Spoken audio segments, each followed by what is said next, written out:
नमस्कार।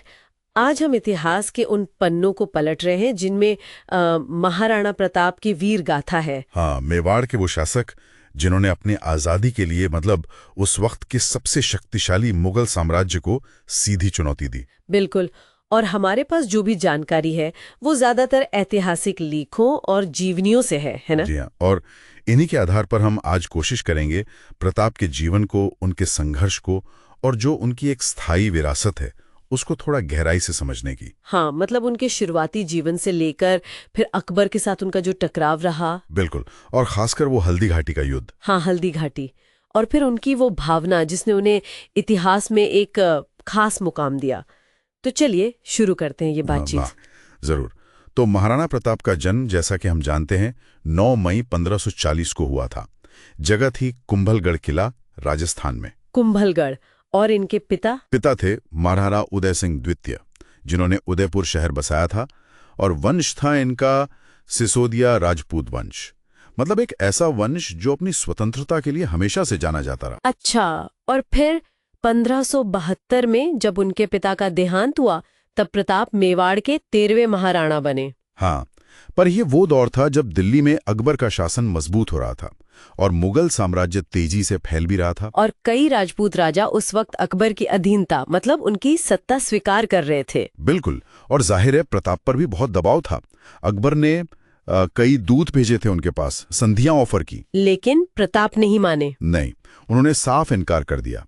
और ये सिर्फ कोई राजनीतिक फैसला नहीं था, उनके लिए ये मेवाड़ की आजादी का सवाल था, अपने राजपूत स्वाभिमान का, अपने पुरखों की विरासत का सवाल था। एक तरह की जिद थी। और इसी निश्चय ने उन्हें फिर सीधे मुगल सेना के सामने ला खड़ा किया। हाँ, और जिसका सबसे अहम पड़ाव बना 1576 का हल्दी घाटी का युद्ध। बहुत ही चर्चित युद्ध है ये। बहुत ज्यादा। एक तरफ महाराणा प्रताप और उनकी सेना जिसमें भील योद्धा भी थे। हाँ, उनका बड़ा योगदान था। और दूसरी तरफ अकबर की विशाल सेना जिसका नेतृत्व कर रहे थे राजा मानसिंह प्रथम। तो जाहिर है मुगल सेना संख्या में भी ज्यादा थी और उनके पास साधन भी बेहतर थे। बिल्कुल, युद्ध तो भयानक हुआ, इसमें कोई शक नहीं। लेकिन अगर सैन्य नजरिए से देखें तो हाँ, प्रताप की सेना को पीछे हटना पड़ा। पर हल्दी घाटी में पीछे हटना एक तरह से अंत नहीं था, बल्कि शायद एक नई शुरुआत थी। बिल्कुल सही कहा। प्रताप युद्ध भूमि से सुरक्षित निकल गए और यहीं से उनके संघर्ष का दूसरा और शायद ज्यादा मुश्किल दौर शुरू हुआ। उन्होंने हार नहीं मानी, कभी नहीं। उन्होंने अरावली की पहाड़ियों को अपना बेस बनाया और वहां से मुगलों के खिलाफ वो छापामार युद्ध, जिसे गुरिल्ला वॉरफेयर कहते हैं, वो शुरू किया। अच्छा, मतलब छोटी टुकड़ियों में हमला करना और फिर गायब हो जाना। हाँ बिल्कुल, वो अपनी छोटी टुकड़ियों के साथ अचानक मुगल चौकियों पर हमला करते और फिर तेजी से पहाड़ों में चले जाते। इससे मुगल सेना को काफी नुकसान पहुंचता था, वो परेशान रहते थे। और इसी मुश्किल दौर की एक कहानी उनके घोड़े चेतक से भी जुड़ी है। हाँ, चेतक की वफादारी तो मिसाल है। कहते हैं कि हल्दी घाटी में जब प्रताप घायल हो गए थे तो चेतक ने ही उन्हें सुरक्षित निकाला और इस कोशिश में अपनी जान दे दी।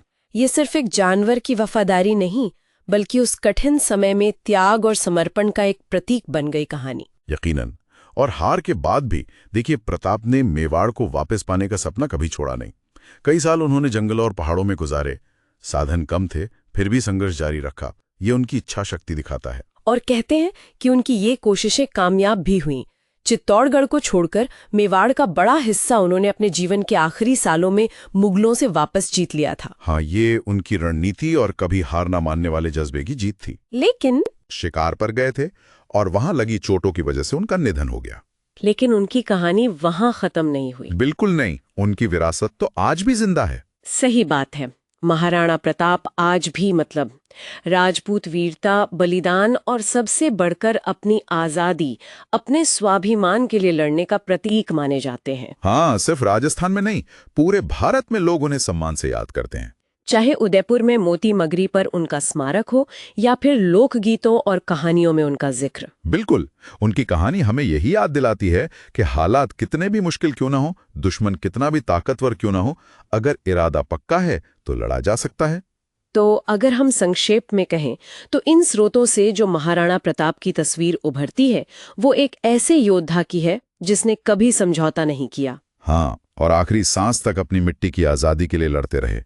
भले ही हल्दी घाटी में सैन्य हार हुई, पर उनकी जो भावना थी वो कभी हारी नहीं। और शायद यही बात हमें आज भी सोचने पे मजबूर करती है ना? हाँ, कि कैसे मुश्किल हालात और इतनी बड़ी ताकत के सामने भी एक इंसान का अपने उसूलों और अपनी आज़ादी के लिए जो समर्पण है, वो आने वाली पीढ़ियों को इतनी प्रेरणा दे सकता है।